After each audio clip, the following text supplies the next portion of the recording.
परद्रव्येष्वभिध्यानम,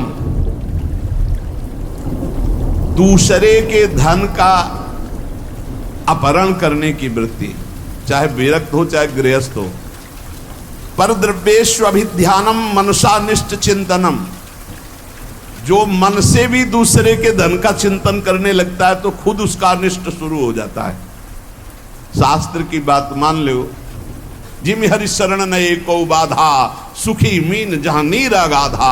तुम भगवान से विमुख होकर जिस पाओगे। परद्रव्येष्वभिध्यानम, ये मायावी लोग मिल जाते हैं। अगर धन का चिंतन करोगे मिल जाएंगे। बहुत बहुत माला घूम रहा है रुपया, रुपया के लिए भगवत मार्ग, चाहे गृहस्थ हो चाहे विरक्त। रुपया कोई भगवत प्राप्ति नहीं कराता, केवल भोग देता है। तो भगवान जैसे रखें वैसे धर्म पूर्वक चलो, अन्याय पूर्वक या चिंतन पूर्वक नहीं। चिंतन नहीं धन का, चिंतन हरि का। मनसानिष्ट चिंतनम, चिंतन करोगे तुम्हारा अनिष्ट कर देगा रुपया।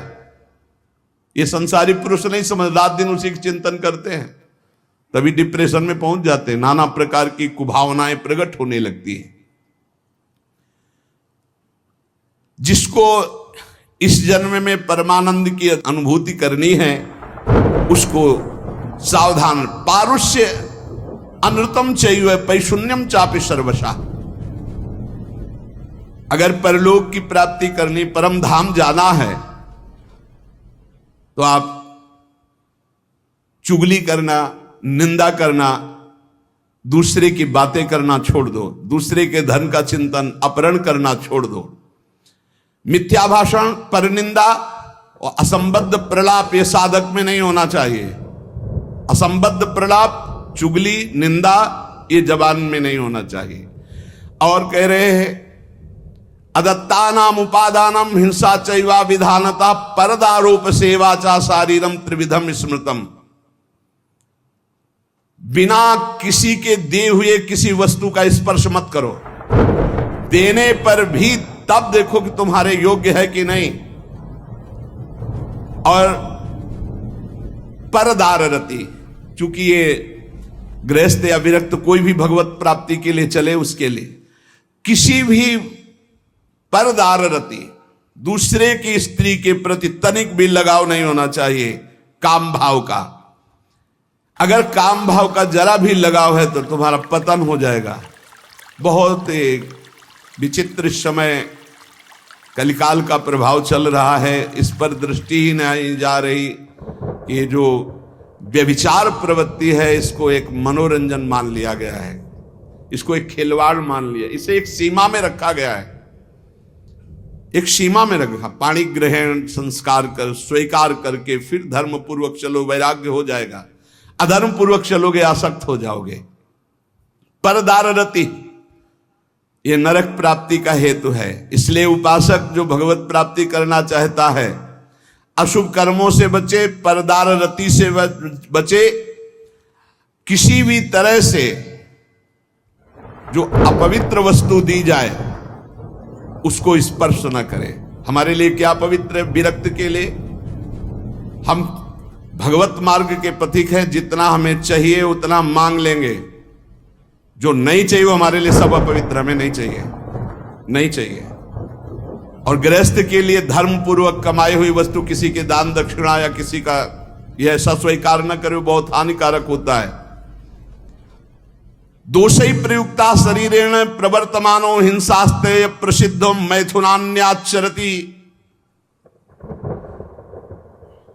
जो दोषों को स्वीकार करके इस मार्ग में चलता, बहुत बुरी तरह चारों खाना चित्त गिरता है परमार्थ में। कई तरह के मैथुन होते हैं, उन मैथुनों से बचे। अष्ट मैथुनों का वर्णन आया है। ये कुकर्म आचरण करने वाला कभी भगवत प्राप्ति के मार्ग में अग्रसर ही नहीं हो सकता। इसलिए शास्त्र है बहुत सावधानी से। गृहस्थ हो चाहे विरक्त, अगर शुद्ध सच्चिदानंद का आनंद लेना चाहते हो, दुखों से अपने आप को बचाना चाहते हो, तो हर प्रकार के मैथुनों से बचने की चेष्टा करें। पर पीड़यन, दूसरे को कभी दुख ना दे। मिथ्या भाषण, कशोड़ भाषण, ये सब कुकर्म के अंतर्गत ही आता है। परद्रोह, अन्याय पूर्वक परद्रव्य ग्रहण नास्तिकता पैदा कर देता है। परद्रव्य अन्याय पूर्वक ये नास्तिकता पैदा कर देता है, भगवान से बिल्कुल विमुख कर देता है। भगवान छूट गए तो सब मिला मिलाया सब, प्राण छूटने के बाद कुछ नहीं तुम्हारे पास। भगवान है तो सब कुछ है, नास्तिकता ना आने पावे। परद्रव्य ग्रहण से अन्याय पूर्वक, न्याय कहते हैं जो धर्म शास्त्र आज्ञा करते हैं, अन्याय पूर्वक धन ग्रहण करना ये नास्तिकता पैदा कर देता है। नास्तिकता क्यों आई है? क्योंकि पापाचरण है, तभी नास्तिकता आती है। उपासक को सावधानी पूर्वक दुष्संग से बचना चाहिए। दुष्संग कई तरह का होता है। यदि दुर्जनों का संग मिल जाए तो जैसे 10 वर्ष सत्संग करने से आप उज्जवल हुए, तो 10 दिन का दुर्जन का संग आपको नष्ट कर देगा। तो कहते दुर्जनस्य ही संगेन सुजनोपि विनश्यति प्रसन्नम जलमित्याहु कर्दमयी कलुषीकृतम। जैसे अति निर्मल जल बहुत दिनों में होता है, हिलन डुलन नहीं हुई, धीरे धीरे वो शांत निर्मल होता है, लेकिन उसमें जो ही कोई घुसेगा तो पूरा मलिन हो जाएगा। ऐसे ही मन को निर्मल करने में बहुत समय लगता है, लेकिन दुर्जन का संग चरित्र दूषित करके हृदय को मलिन कर देने में बिल्कुल देर नहीं लगती। इसलिए दुर्जनस्य ही संगेन सुजनोपि विनश्यति। बड़े बड़े सज्जन पुरुषों का नाश भी दुर्जन पुरुषों के संग से हो जाता है। एक बार यदि दुर्जन का संग हो जाए तो निकलना मुश्किल होता है। बड़े बड़े सज्जनों के हृदय में भगवत मार्ग पर अविश्वास पैदा करके नास्तिक बना दिया दुर्जनों ने। जब दुर्जनता का संग हो जाता है तो वो दुर्जन पुरुष बड़े बड़े सज्जनों के प्रति भी दोष दर्शन करता है। जैसे लोगों के साथ रहा जाता है, जैसे लोगों की बात सुनी जाती, जैसे लोगों से हम बात करते हैं, वैसा स्वभाव बन जाता है। जब दुर्जनों का संग हो जाता है तो बड़े बड़े सिद्ध साधु के पास भी वो कुछ लाभ नहीं ले पाता, केवल दोष दर्शन करता है। स्वभाव उसका बन जाता है दोष दर्शन का। इसलिए भ्रमादपितु दुष्टानाम संगः कुरुते जना समर्था पुनस्त्यक्तुम तत्र विनिहन्यते। यदि भूल से भी दुष्ट का संग हो जाए तो तत्काल संग त्याग कर दो, नहीं वो नष्ट कर देगा। दुष्ट की पहचान, जिसके संग से भगवत स्मरण छूट जाए, जिसके संग से कुवासनाएं बढ़ने लगे, उसी का संग दुष्ट संग कहा जाता है। भगवान श्री राम तो इतना भी कह दे कि बरुभल बास नरक कर ताता, दुष्ट संग जन दे विधाता। नरक मिल जाए अच्छा, पर दुष्ट ना मिले। दुष्संग बहुत बुरी तरह विनाश करता है। उदर निमित्तम बहुकृत वेशा, ये दुष्संग हो जाएगा। जो जनेन्द्रिय और रसेंद्रिय का पोषण करता, भेष कोई भी रखे हो, वो सत्संग नहीं हो सकता, वो दुष्संग ही है। जिनका चित्त शुद्ध होकर सच्चिदानंद भगवान के सुख में डूबने का लक्ष्य बन गया, वो साधक सावधान। दुर्जना परिहर्तव्यो विद्यालंकृतो यदि मणिना भूषिता सर्पा किमसौ न भयंकर। दुर्जन मनुष्य हो, बहुत विद्वान हो, तो तुम्हारा नाश ही कर देगा। जैसे मणि से भूषित सांप हो तो क्या विष नहीं छोड़ेगा?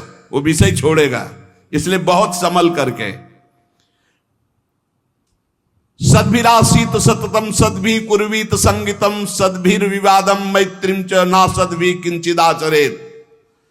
संत पुरुषों के साथ रहो, संत पुरुषों का संग करो, उनसे विवाद मत करो, जैसा वो कह रहे हैं वैसे करो। सज्जन पुरुषों के संग से तुम्हारे हृदय में सज्जनता आएगी, और दुर्जनों का संपर्क तुम्हारे हृदय में अश्रद्धा पैदा कर देगा। कैसा? अब जिस संत से मिलोगे तुम्हारे अंदर अश्रद्धा है तो तुम वहां दोष दर्शन करोगे। महापुरुषों के समीप रहते हुए भी तुम कुछ नहीं प्राप्त कर पाओगे। जाड्याम धियो हरति सिंचन्ति वाचम सत्यम मनोन्नतिम दिशति पापमपा करोति चेता प्रसादयति दीक्षु तनोति कीर्तिम सत्संगति कथम किम न करोति पुंसाम। जब सत्संग मिलता है तो हृदय का कूड़ा करकट दूर हो जाता है, काम क्रोध ये नष्ट हो जाते हैं, बुद्धि विवेकवान होकर भगवान की तरफ बढ़ती है। और जब कुसंग मिलता है तो ऐसी संशयमय बुद्धि हो जाती है कि बड़े बड़े संत महात्माओं के समीप जाकर के भी वो दुर्लभ लाभ ना लेकर वो दोष दर्शन करता रहता है। समीप में दूर दूर से आकर लोग उनके दर्शन और उनके वचन सुनकर अपना परम कल्याण कर लेते हैं, लेकिन दुर्जन स्वभाव वाला, दुर्जन संग करने वाला उनके समीप रहकर उनकी निंदा करता है, उनके दोष दर्शन करता है, उनसे लाभ नहीं ले पाता है। अनेकों बार बड़े महापुरुषों का संग प्राप्त होने पर भी वो अगम्य रहते हैं, वो उनका लाभ नहीं ले पाते। इसीलिए देवर्षि नारद जी ने बताया कि साधु संग अगम्य है। साधु के समीप रहना, साधु के समीप जाना, अगर आपके अंदर दुष्टता है, दुष्ट स्वभाव है, तो आप उसका लाभ नहीं ले पाएंगे। दूर दूर से आकर लोग दर्शन संभाषण और अपना परिवर्तन कर रहे हो, समीप रहकर दुष्ट स्वभाव होने के कारण, वो साधु में दोष दर्शन करने के कारण लाभ नहीं ले पाते। इसलिए सदैव सत्संग करो, दुर्जनों का संग त्याग करो, नाम जप करो और रसेंद्री को संभाल के रखो और लेने में बहुत सावधान रहो।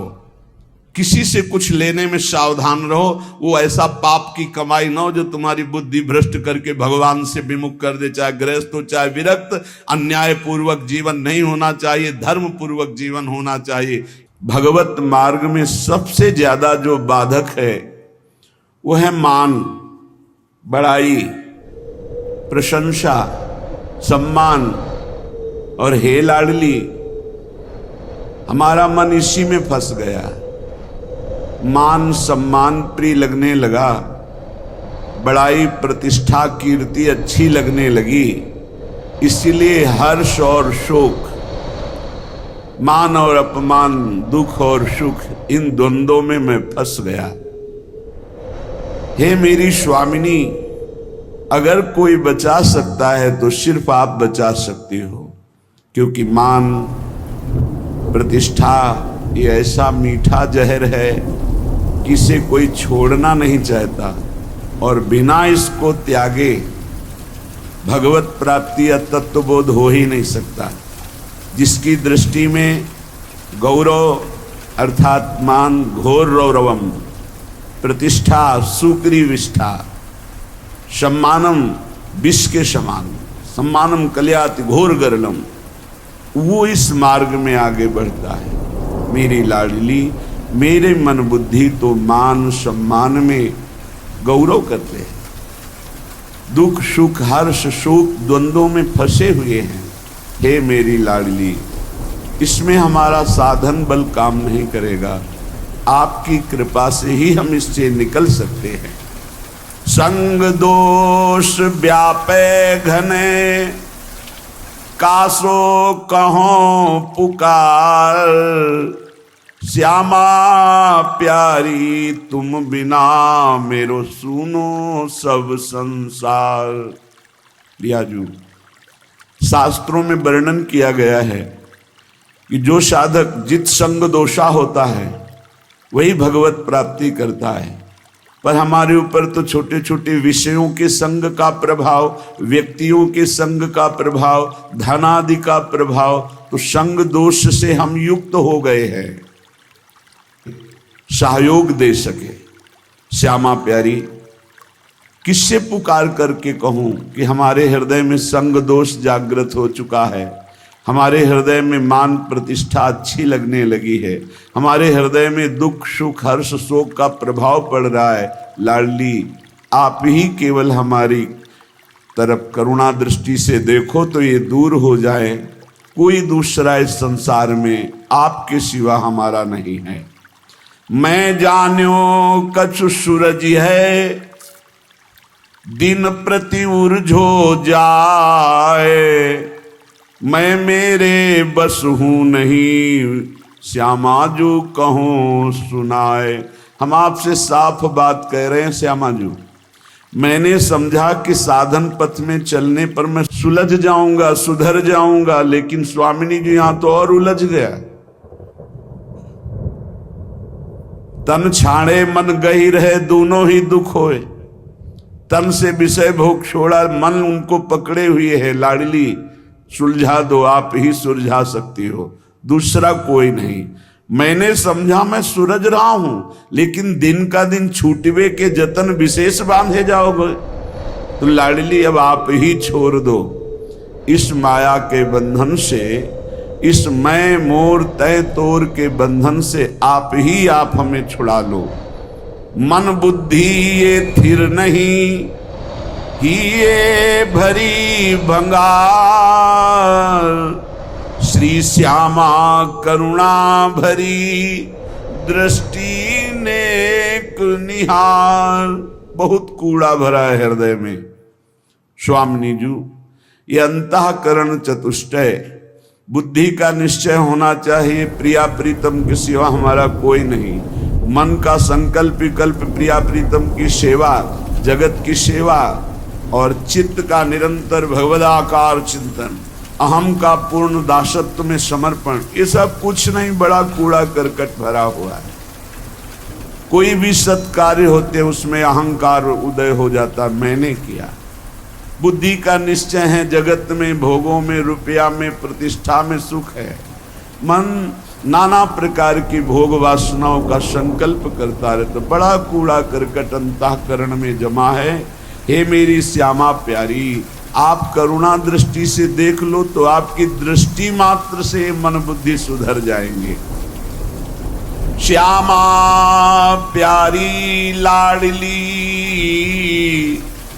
तुम जानती हो सबके भाव, मेरे तो तुम एक हो। कछु साधन ना ही उपाव, ना हमारी कोई साधना है ना कोई उपाय है। आप सबके मन के भाव को जानती हो। हे श्यामा जी, आप ही हमारी साधना हो, आप ही हमारे साध्य हो। आपके सिवा हमारा कोई और साधन साध्य नहीं है। हे लाडली, जो अपने अवगुण कहो, पाऊं और न छोड़, पर अंतर की तुम जानो सबे, मेरी श्यामा कहो निहोर। यदि हम अपनी गाथा हृदय की सुनावें तो कितने अवगुण हैं, पार नहीं पा पाएंगे। बस एक बात हृदय में देख पा रहे हैं कि वो स्वीकार करता है कि हमारी माई श्यामा जू को राज। हे श्यामा जू, आपके सिवा और किसी का आश्रय नहीं है, इसलिए आपसे ही निहोरा है कि आप ही हमारे हृदय को पावन कर दो, अपने प्रेम के योग्य कर दो, निर्विकार कर दो। राधा प्यारी मेरी स्वामिनी, निज सहचरी समुदाय, अली माधुरी आपके चरण परी बिललाए। हे समस्त सहचरियों, आपके मध्य में विराजमान जो श्यामा श्याम हैं, सहचरी सहित समस्त वृंदावन के परिकर को, प्रिया प्रीतम को हृदय से बार बार वंदना करते हुए विलख कर हम केवल इनके चरणों का आश्रय लेते हैं। अब आप देख लो, आपको संभालना है, इसे निर्भरा भक्ति कहते हैं। पूर्ण रूप से अपने इष्ट के भरोसे में हो जाना। जब अपनी तरफ दृष्टि जाए तो अति दैन्य और दोष युक्त, और जब इष्ट की तरफ दृष्टि जाए तो अत्यंत गर्व और आनंद में। तो हम अपनी तरफ दृष्टि करके अपने इष्ट को बता रहे हैं कि हमारे में ये सब दोष है, हमारे में ऐसा कोई गुण नहीं कि हम आपको प्रसन्न कर पावे।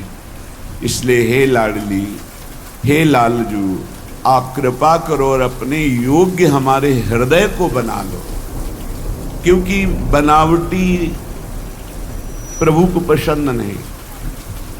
निर्मल जन मन सो मोहि पावा, मोहि कपट छल छिद्र न भावा।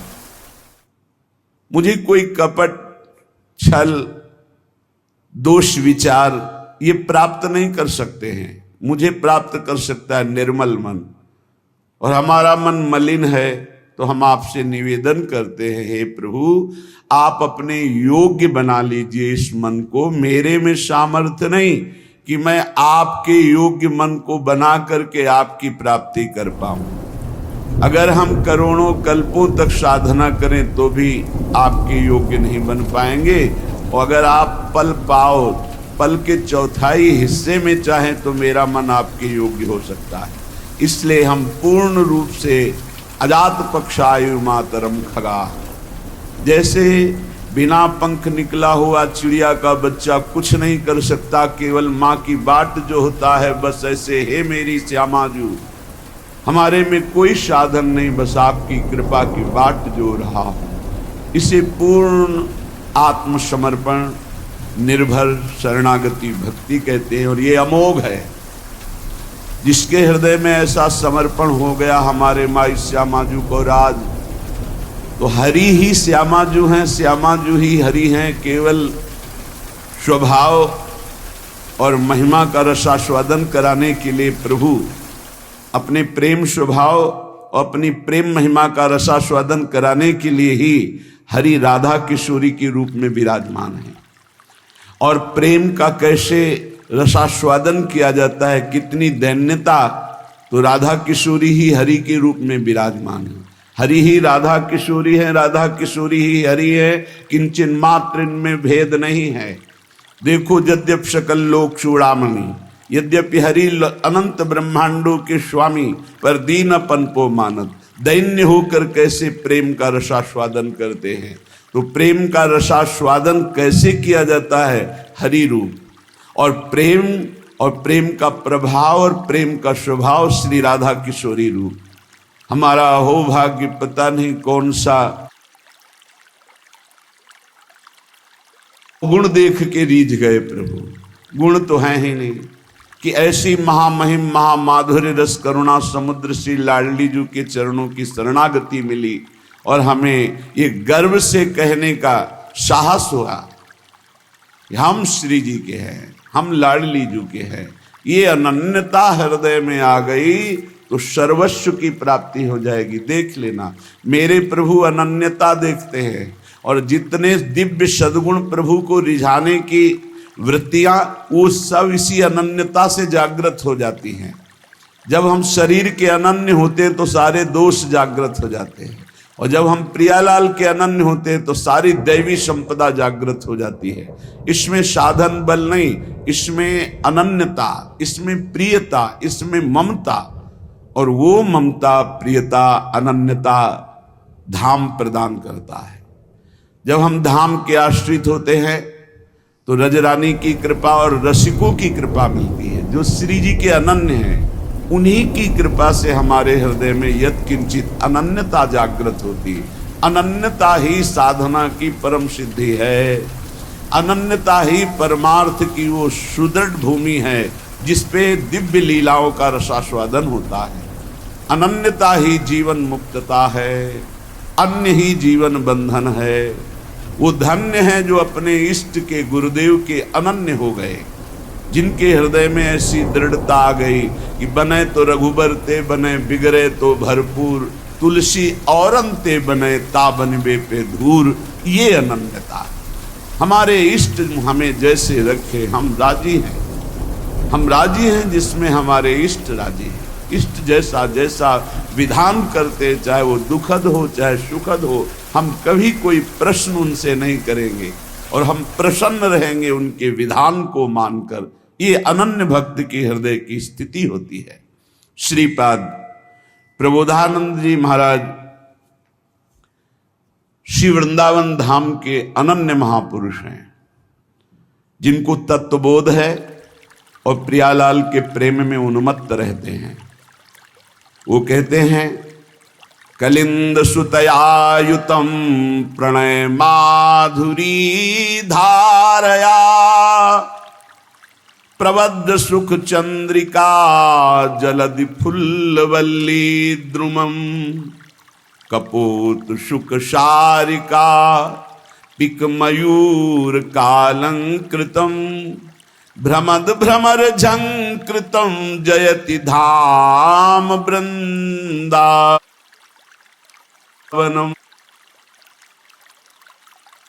धारा यहां बहती रहती है वृंदावन में। अब निज धर्म आपनो कहत तहां नित्य वृंदावन रहत बहत प्रेम सागर जहां। बोले प्रणय माधुरी की रसधारा यहां प्रवाहित होती है। जैसे समुद्र के तट पर रहने वाले को शंका बनी रहती है, कभी भी ज्वार भाटा आए और तटस्थ भूमि को तोड़ करके वो डुबो दे, ऐसे ही वृंदावन में है। ये बहता हुआ प्रेम समुद्र है, बहता हुआ, इसकी तरंगे हैं, इसकी लहर है, इसकी धारा है। यहाँ की लताएं, खगमृग, पशु पंछी, यहाँ के रसिक महात्मा, ये जब बाढ़ आएगी, किसी भी रसिक महापुरुष का सानिध्य मिला और उसकी करुणा बरस गई तो प्रेम में डूब ही जाओगे। यहां पक्का प्रेम में डूब जाओगे, अंतिम क्षण तक डूब जाओगे। अगर अभी कुछ नहीं बन पा रहा और आप धाम के आमरण व्रतधारी हैं कि मेरा शरीर छूटे तो वृंदावन में छूटे, तो अंतिम समय तक किसी न किसी सखी की नजर पड़ेगी और आपको प्रियालाल के प्रेम में डुबो देगी, क्योंकि करुणा का मूर्तिमान स्वरूप सहचर्या है। इसलिए ये धाम प्रेम धाम कहा गया है। यहां प्रेम समुद्र बहता हुआ है। यद्यपि समुद्र स्थिर होता है, पर यहां कह रहे बहत प्रेम सागर जहां, क्योंकि प्रेम स्थिर नहीं है, प्रतिक्षण वर्धमानम है, बढ़ता ही रहता है। प्रेम जैसे चंद्र कला बढ़ता है, पर चंद्रमा में पूर्णिमा होती, प्रेम में कभी पूर्णिमा नहीं होती, सदैव बढ़ता रहता है, नवम नवम नवम प्रतिक्षण वर्धमानम। इसलिए बहता हुआ प्रेम समुद्र वृंदावन धाम है और इसकी तरंगे हैं यहाँ की लता, रजरानी, खगमृग, पशु पंछी और यहाँ के रसिक जन। किसी की भी कृपा हो जाए, यहाँ के एक पक्षी की कृपा हो जाए तो आप प्रेम में डूब जाएंगे। यहाँ एक लता की कृपा हो जाए, यहाँ किसी रसिक की कृपा हो जाए, तो जो प्रेम बड़ी बड़ी साधनाओं से भी सुलभ नहीं है, अत्यंत दुर्लभ, वो प्रेम प्रकाशित हो जाए। प्रेम मेरी प्रियाजू, मेरे लालजू, और उनका चिंतन करते हुए अश्रु प्रवाह कर हृदय में ऐसी पीड़ा हो रही, हाय कब मिलेंगे जो मेरे हैं, अनंत जन्मों से बिछड़े, दरस बिन दुखन लागे नैन, भारी विकलता, अनंत जन्मों के पाप संस्कार भस्म हो गए, कर्म बंधन छिन्न भिन्न हो गए और वो भगवत स्वरूप होकर प्रियालाल की दिव्य लीला में प्रवेश पा गया। ये प्रणय रस धारा है सीधाम वृंदावन। और बहुत करुणा करके दुरंत मोह का नाश करने वाली श्री यमुना जी इस श्रृंगार रस धारा मानो द्रवित होकर प्रवाहित हो रही हूं। बहुत करुणा है यमुना रस रानी की, जिस पर यमुना जी प्रसन्न होती हैं, दुरंत मोह का नाश करके इसी जन्म में राधा वल्लभ लाल की उत्तम प्रेम लक्षणा भक्ति और सहचरी भाव प्रदान कर देती। यही व राधिका पते पदाब्ज भक्ति मुत्तमा मवाप्यशा ध्रुवम भवेत परत्र तत्प्रियानुगा। आप मलिन दृष्टि मत रखें यमुना जी में कि ये गिर रहा है वो गिर नहीं। जैसे अग्नि भगवान सब कुछ जलाकर अपना स्वरूप दे देते हैं, ऐसे यमुना जी सबको अपना स्वरूप प्रदान कर देती हैं। परम पावन यमुना जी को कभी कोई अपवित्र कर ही नहीं सकता, किसी की सामर्थ्य नहीं है। यमुना जी साक्षात करुणा बपू हैं, हमारी लाडली जी की प्रिय सहचरी हैं और मोह का नाश होना बड़ा कठिन है, सो यमुना जी नाश कर देती हैं। जिसने यमुना जी का दर्शन किया, यमुना जी का आचमन किया, यमुना जी का अवगाहन किया, वो कभी यमपुरी नहीं जा सकता पक्का।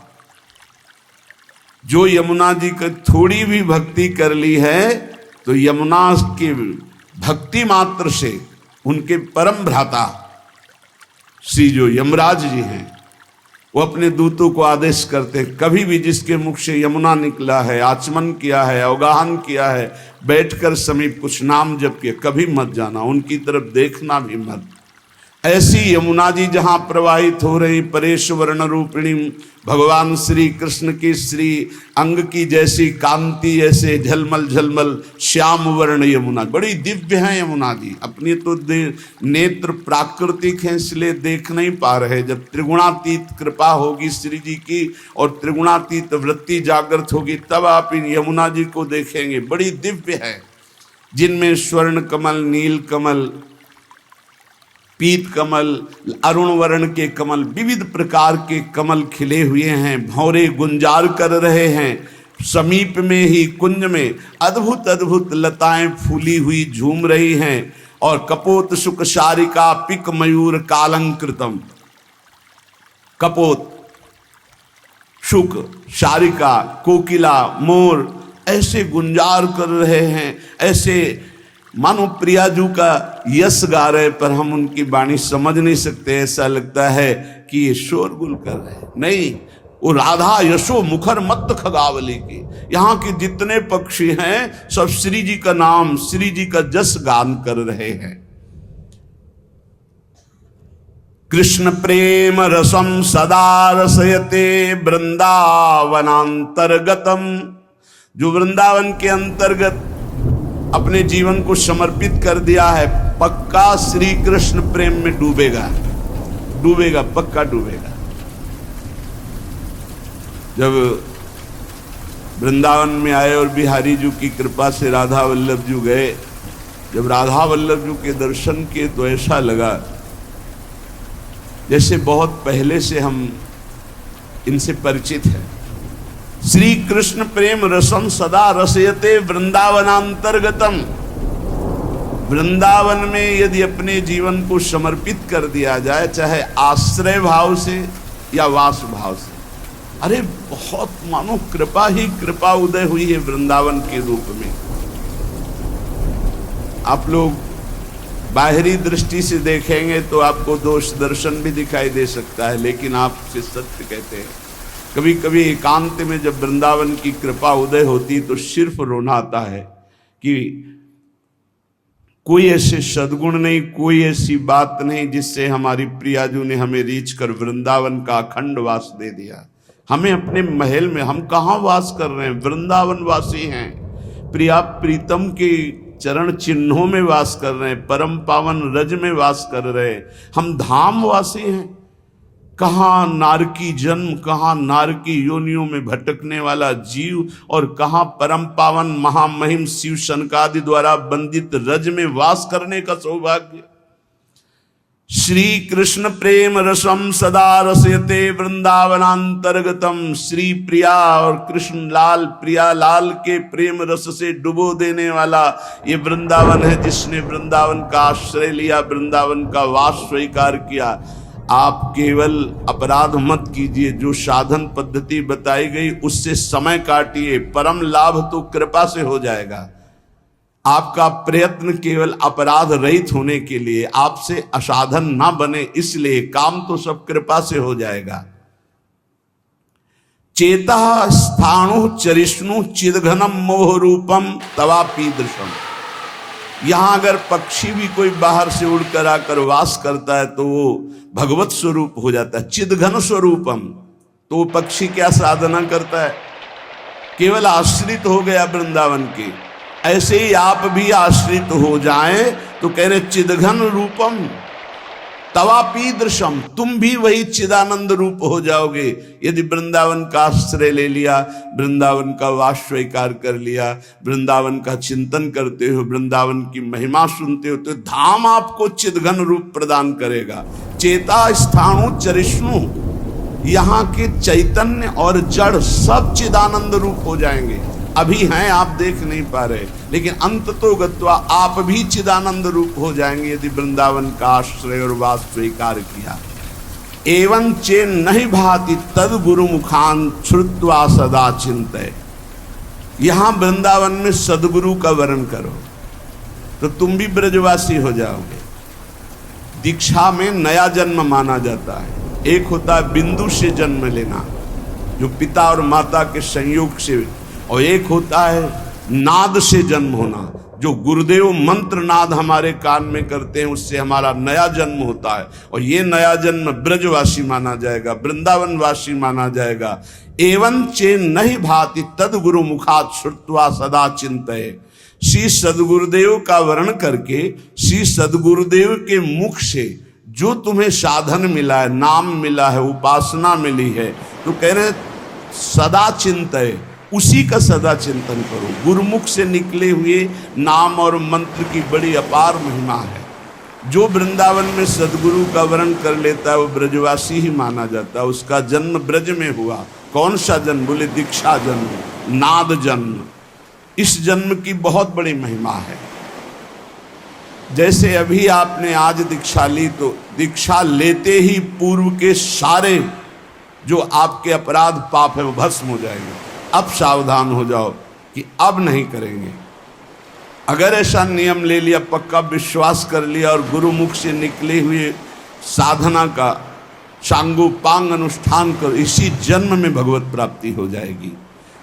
सदगुरु के मुख से जो उपदेश हुए सदा चिंतय, उनका चिंतन करो। नाम का, मंत्र का, मार्ग का, जो प्रियालाल के प्रेम मार्ग का उपदेश हुआ। और कह रहे प्रारब्धांत मिहा वसाति सहसा स्वादिश्य से स्वम रसम।